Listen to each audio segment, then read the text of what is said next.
Anti-government protesters and royalist supporters are staging rival shows of force in Bangkok tonight.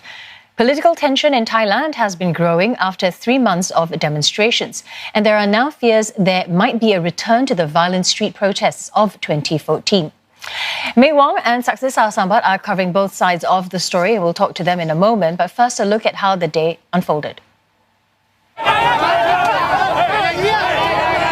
Tensions gave way to scuffles between pro-democracy protesters and supporters of the Thai monarchy at the rally in Bangkok. Both sides traded punches and threw plastic bottles as police tried to keep them apart, marking an escalation from the series of peaceful anti-government rallies that have rattled Thailand since July. The standoff began after several hundred protesters gathered at the Democracy Monument.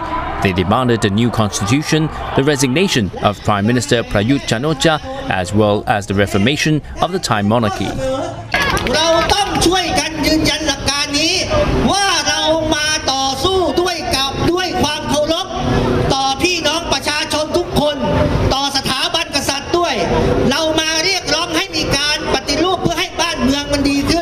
Just meters away, security forces and pro-monarchy groups clad in yellow stood by to cheer on a royal motorcade that was due to pass along the road.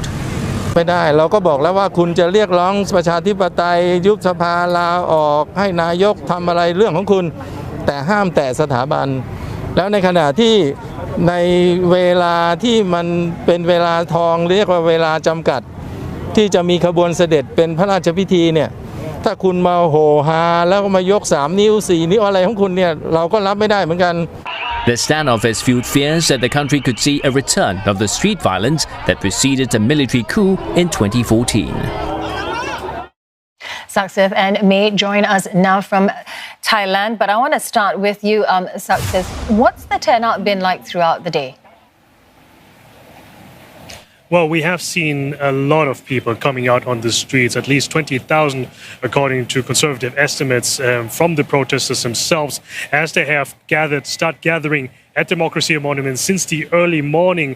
And then after seizing Democracy Monument, a monument that has been made inaccessible since the 2014 military coup, then they started their march on Government House. And that is where you could actually see how many people have actually come out on a weekday, I might add, in order to protest against the government of Prayut Chan-o-cha. Now they are on the other side of this barrier that I am standing right now. Behind me is Government House. Further along on the other side, that's where the protesters are right now. And that is what we have seen already during the day. And yes, we have seen some minor scuffles between rivaling groups here and there, but at least those that we have seen have been very short, and they have been broken up by security guards from the protesters and also from police officers on the other side very quickly. But that also goes to show that tensions are pretty high between both groups, and especially since the demands by the protesters to reform the monarchy, an institution that is just until now officially above politics, officially highly revered,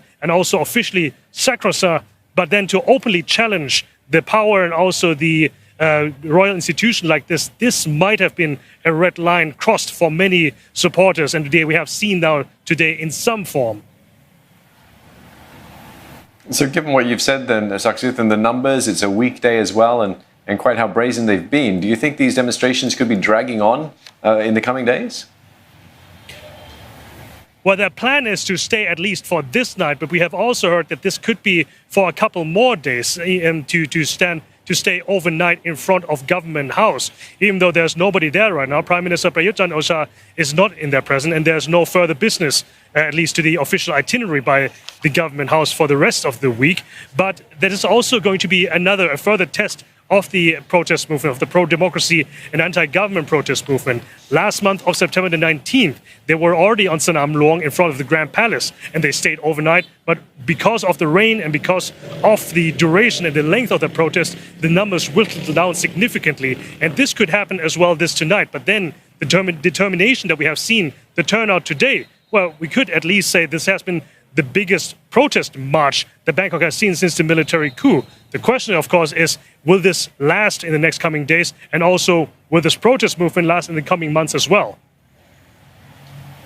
Yeah, thanks for keeping an eye on it for us, Saksith. Let's cross over now to Mei Wong. She's with the pro-government supporters. They are also out in force. So tell us, Mei, what they are trying to achieve. Well, I have to point out to you that not quite.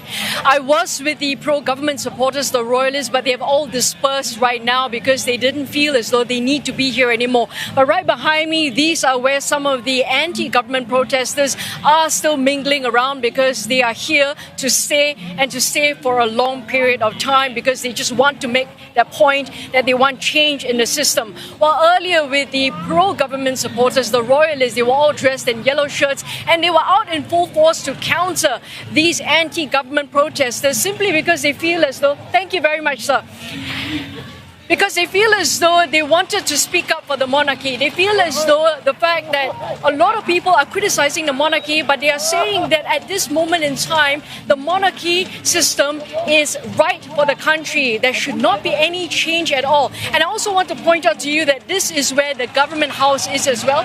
If you can see, there are concrete barricades over there. There are barbed wires as well as police officers over there preventing people from even trying to get close to it or trying to scale over the concrete barriers. While this is where the police officers have been stationing themselves also to prevent any of the anti-government protesters from trying to approach the area. Now, I just want to come back also to the protesters here because earlier the pro-government supporters as well as the royalists were telling me that they were out there in full force to complete three particular missions. One is to make sure that there is no change in the monarchy because they said they needed a group of people to counter the anti-government protesters. Two, they wanted to make sure that the travel route for the king as well as the royal family was not to be disrupted and also that he will have a smooth journey from the Grand Palace over to the temple where he was meant to have a royal engagement. And three, they wanted to also say that they too have a stake in this country and that they too want to make their voices heard. At the end of the day, they don't want to see any violence in this country. And they also said that they respect the voices as well as the opinions of all the segments of society. But the pro-supporters, in terms of the pro-government supporters, say that at the end of the day, the country is doing well. They should not shake the system at this moment because the country also needs to develop, particularly during this COVID-19 crisis, particularly when the economy is going to suffer a contraction of about -8%. And that's the reason why you have two distinct groups here coming out to say what they want in terms of their opinions for this country. Many thanks for getting us up to speed with that, May. Saksita Sombat and May Wong speaking to us from Bangkok.